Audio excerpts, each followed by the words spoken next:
hari ini mau Senin, Selasa, Rabu, Kamis, Jumat, kecuali Sabtu Minggu ya. Tetap setia menemani Anda di acara Rupi No Secret. Wah.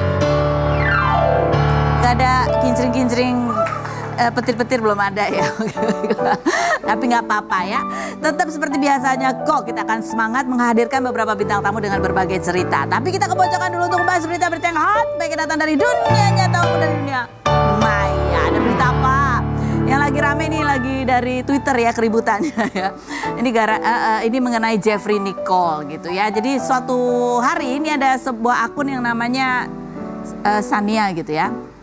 Salma ngarang namanya Salma. Dia tuh kesel karena dia nggak tahu kenapa tiba-tiba nggak ada hujan, nggak ada angin, tiba-tiba si akunnya Jeffrey Nicole yang namanya Culo Papi ini tiba-tiba membuat doxing ya. Doxing itu artinya menyebarluaskan data pribadi seseorang tanpa izin dari yang bersangkutan gitu ya. Kebetulan yang disebarkan itu adalah punyanya Salma gitu ya.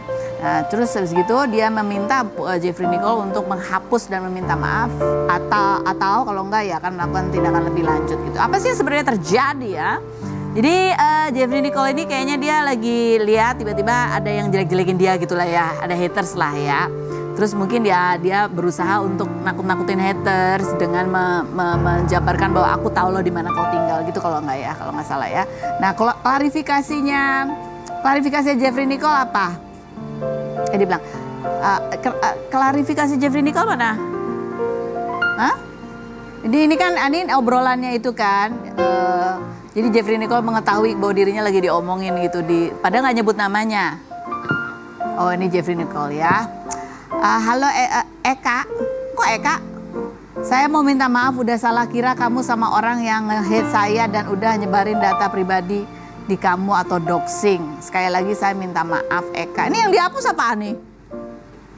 Hah? Terus ada lagi kan orang satu. Ada lagi nggak? Hah?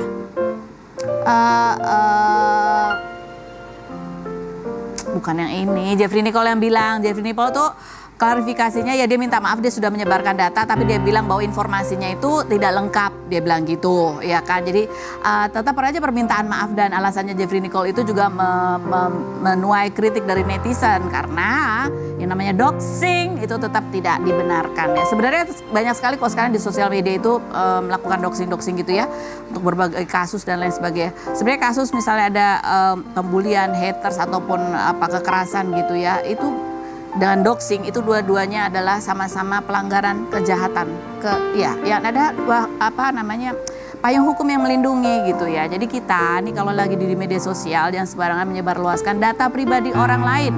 Apalagi kalau anak di bawah umur terus menyebarkan sekolahnya gitu ya tanpa izin. Ya orang tua aja kadang-kadang juga melindungi anaknya sekolah di mana karena kan tidak mau informasi itu jatuh ke tangan orang yang bermaksud tidak baik begitu ya. Ini pelajaran buat kita. Jangan karena dendam, karena marah terus kita doxing orang ya. Nih, kamu doxing, saya mau bilang juga data yang saya post itu nggak lengkap dan itu tadinya juga buat nakutin haters yang saya kira itu kamu. Sekali lagi saya minta maaf. Komentar netizen coba kita baca. Komentar netizen, please cancel culture si artis. So iya ini makin kesini makin agak lain tingkahnya ya. Berikut komentarnya, ternyata ganteng tidak menjamin pintar ya. Lagi berikutnya, 1,2 juta orang masih ngefollow dia dan ngefans aja udah aneh katanya. Yang berikutnya ini lumayan banyak sih emang Jeffrey Nicole tuh lumayan aktif juga di Twitter ya. Ingat ya kawan-kawan, minta maaf yang disertai dengan alasan dalam bentuk apapun merupakan permintaan maaf yang tidak tulus ya. Ya walaupun itu benar kan dia kan ngedoxing ternyata orangnya salah ya. Walaupun orangnya benar memang haters ya. Ya doxing itu satu hal lain, pelanggaran lain gitu ya. Yang jadi haters ngomongin orang, ngejelek-jelekin, bully di sosial media itu juga sama-sama salahnya. Oke, baik kita langsung menuju ke bintang tamu kita yang pertama ya. Ada Nia Anggia. Kemarin kita mendengar kabar bahwa ibunda Nia Anggia yang juga ibunda almarhumah Jupe itu kemarin mengalami kecelakaan dan mengalami gegar otak begitu ya. Seperti apa kondisinya sekarang? Kita lihat dulu profilnya Nia Anggia berikut. Baik, di private room sekarang sudah ada Nia Anggia ya. Kita lihat di artikel kemarin ada kabar bahwa mama kecelakaan gitu, terlempar dari karena keserempet motor ya. Gimana sih? Jadi ceritanya gini Kak Ros. Jadi mama itu mau buka puasa bersama nih sama Abi berdua di restoran. Nah restoran ini parkirannya penuh di dalam karena kan namanya juga biasa Ya, orang pas buka puasa kan. ya. Jadi restoran di dalam penuh, mereka parkir di luar di seberang jalannya. Gitu iya, loh. jadi nyebrang. Makanya pas habis parkir mereka mau nyebrang nih ya, mau ke restorannya, jalanan sepi, jadi nyebrang aja dong. Nah, entah motor dari mana, kenceng banget nabrak mereka berdua. Padahal Abi udah berusaha katanya melindungi mama nih, tapi motor tuh saking kencengnya jadinya udah nggak bisa lagi. Jadinya mereka terpental berdua, nah Abi mental, kata Abi, wah ada kali Abi jauh banget sampai 7 meter. Nah mama pun demikian. Nah Abi sempet pingsan tapi cepet bangun lagi, dia mencariin dong, ini mama mana mama kan. Pas dia lihat, mama kok nggak bangun-bangun. Ternyata kemungkinannya nih mama pas jatuh itu, dia palanya itu kebentur aspal atau batu gitu. Langsung dilarikan ke rumah sakit. Kamu katanya baru tahu beberapa hari kemudian. Nah ini yang aku bikin kesal sama mama ya Kak Ros gitu kan. Kecelakaannya hari Jumat tanggal 31 kemarin, aku baru taunya hari Selasa. Itu pun gara-gara aku telepon Abi. Abi, mama kok gak angkat-angkat telepon sih? Aku mau kirimin kue lebaran nih Abi nih, enak banget deh cobain deh gitu kan. Biasanya aku kalau WhatsApp mama gitu, mama cepet, udah kirimin ke Gojek, ini enggak. Makanya aku penasaran, kok nggak dijawab-jawab. Makanya telepon langsung buru-buru telepon Abi, gitu langsung kata Abi, ya kita lagi di rumah sakit nih, mama lagi dirawat, abis kecelakaan. Kaget lah aku langsung kalut, langsung nangis di situ. Kenapa kok nggak dikasih tahu? Gitu, aku bingungnya kenapa nggak ada yang ngasih tahu? Yang lain pada tahu, aku telepon budeku, iya bude tahu, kok aku nggak dikasih tahu? Jadi anak-anak nggak dikasih tahu? Anak-anak nggak dikasih tahu sama sekali. Terus kamu pas lihat kondisi mama gimana? Sedih lah aku sedih banget lihat kondisi mama tuh, ya ampun. Sedih pastinya, apalagi pas dengar dari dokter, tahu mama ada pendarahan di otaknya, di depan dan di belakang. Itu bikin aku tambah sedih. Karena kan kita tahu efeknya ya. Namanya pendarahan di otak katanya banyak macam-macam kan, bisa menyebabkan stroke dan segala macamnya. Jadi cuman aku berusaha nggak nangis di depan mama karena inget banget waktu almarhum sakit itu, mama selalu bilang, jangan nangis di depan almarhum, di depan kakak waktu itu kan. Jangan nangis, pokoknya kita harus happy, kita harus kasih semangat ya buat ke Jupe. Itu dulu pesan mama, jadi begitu aku udah nangis, begitu ngeliat mama aku berusaha nggak nangis lagi. Jadi, Ma, gimana rasanya? Paling gue cuma bilang gitu aja. Ya, mama nggak bisa ngomong, dia dipakein penyangga karena dia bilang pusing banget, mualnya nggak nahan. Dia bilang mualnya nggak nahan, terus mama nggak bisa nengok ke kanan ataupun ke kiri karena kalau nengok katanya sakit banget. Nengok sakit banget. Terus aku bilang ya udah mama sabar ya ma. Iya makasih, jangan sedih ya. Itu pesan mama tuh nggak mau ngasih tahu bukannya apa-apa, takut kalian kepikiran, takut kalian jadi pada sedih. Itu mama bilang. Terus kemudian kamu juga posting ya, posting kamu ini lagi meluk anak kamu. Terus kamu nge-tag di Instagramnya almarhum. This is when I need you the most. Stay strong. Iya, karena kalau ada Kak Jupe, udah pasti kan dia tahu apa yang harus dilakukan. Dia tuh orang yang paling cepet kan. Dia tuh pasti ya ngasih petunjuk, kita harus ini, mama harus ini, mama harus itu cepet banget. Itu pasti kalau ada Kak Jupe gitu. Sementara semenjak udah gak ada Jupe, mama udah aku kasih tahu, Ma, ini kan mama sudah dari hari Jumat di rumah sakit. Pengobatannya baru hari Rabu. Obatnya itu baru dapat hari Rabu. Karena alasannya stok dari distributornya habis. Udahlah, kita pindah rumah sakit aja. Ngapain sih di sini? Gitu. Ini udah kelamaan prosesnya. Tapi mama tetap nggak mau. Bilang mama mau coba di sini, nggak bisa. Mama nggak mau gerak. Mama udah kalau digerakin mama sakit banget. Ini badan nengok aja nggak bisa. Itu mama bilang aja. Jadi melakukan sesuatu biar lebih cepat. Aku pengen ngelakuin sesuatu. Udah mah kita pindah aja dari rumah sakit lain mana kayak udah ayo. Mama nggak mau. Itu kadang-kadang kita mau melakukan yang terbaik, begitu orang tuanya nggak mau, ya udah aku bisa berbuat apa. Nah, itu Gitu loh, suasananya Kak. Mm-mm. bisa berbeda seandainya almarhumah ada. Iya. Mm-mm. Itu pasti saat kamu sedih banget. Kamu meluk anak kamu. Itu sedih banget, Kak Ros. Itu karena aku udah gak punya siapa-siapa lagi kan, kecuali mama sekarang. Papa udah meninggal udah lama, dan aku emang gak pernah ngerasain kasih sayang papa. Kita, ya mungkin orang bisa bilang kita punya father issue gitu, karena dari kecil udah ditinggal sama papa, mama papa udah cerai, jadi gak pernah ada sosok papa tuh dalam kehidupanku. Jadi selama ini yang jadi sosok ayah dan ibu itu Kak Jupe. Jadi begitu dia nggak ada, kayak lost aja, nggak tahu harus apa. Dan begitu mama sakit, pasti ketakutan Nah, kamu. begitu mama sakit tambah lagi. Aku berharapnya mama sih Bisa sembuh. sembuh sehat-sehat aja. Cuman ya inilah semuanya jadi kepikiran kan, balik lagi ke Kak Jupe. Waktu itu aku nggak bisa nolongin dia kan. Aku nggak mau juga terjadi sama mama.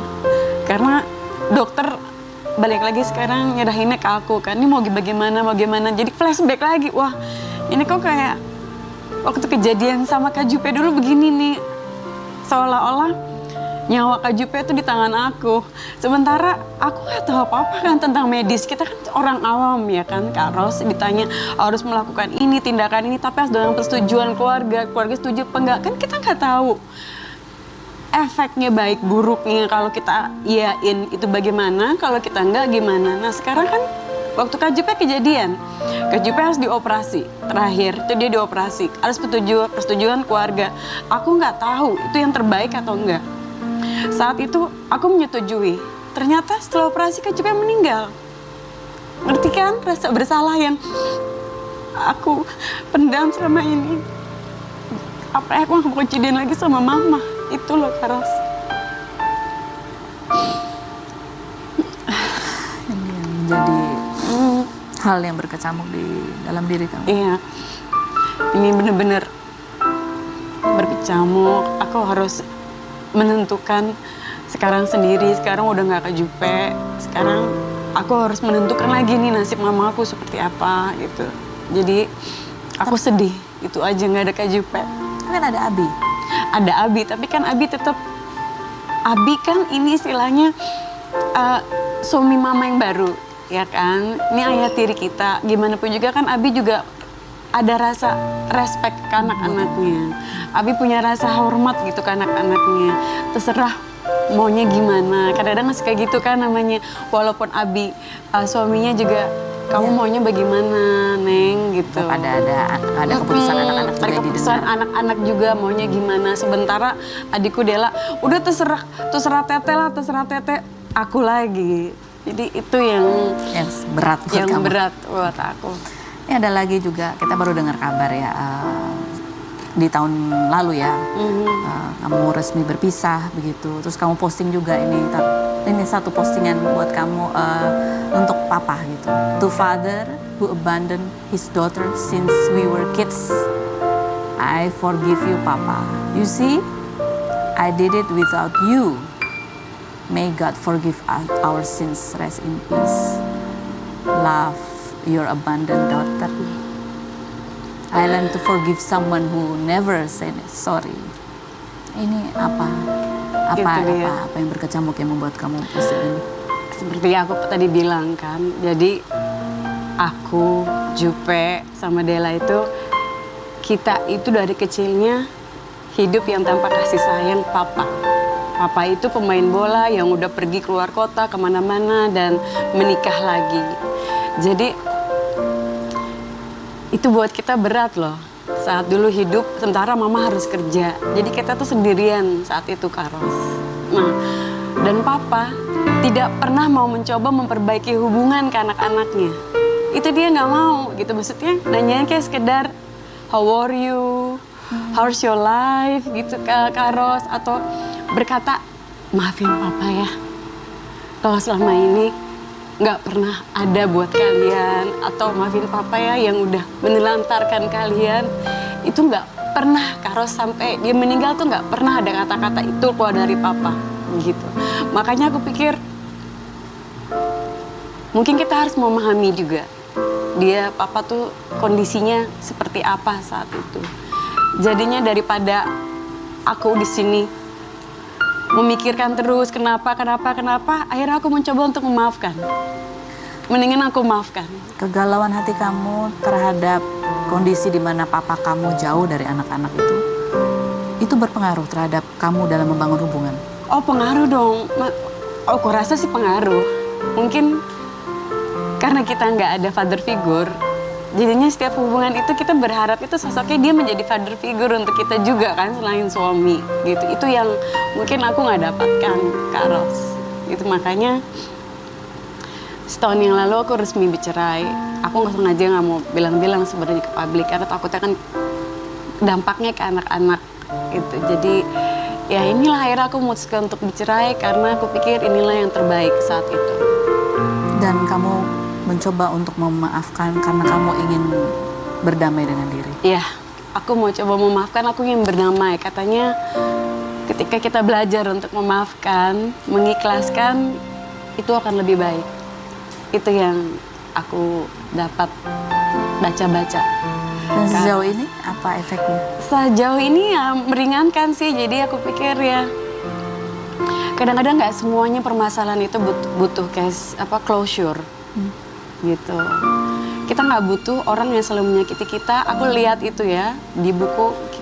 Apa kamu yakin kamu butuh orang menyakiti kita selalu harus bilang ke diri kita itu I'm sorry. Kalau dia nggak mau gimana? Kalau orang nggak mau gimana? Satu-satunya cara adalah maafkan diri kita sendiri dulu. Maafkanlah nih orang. Itu yang aku, oh gitu ya, iya. Dengan maafkan nih orang, beban kita akan berkurang dengan sendirinya.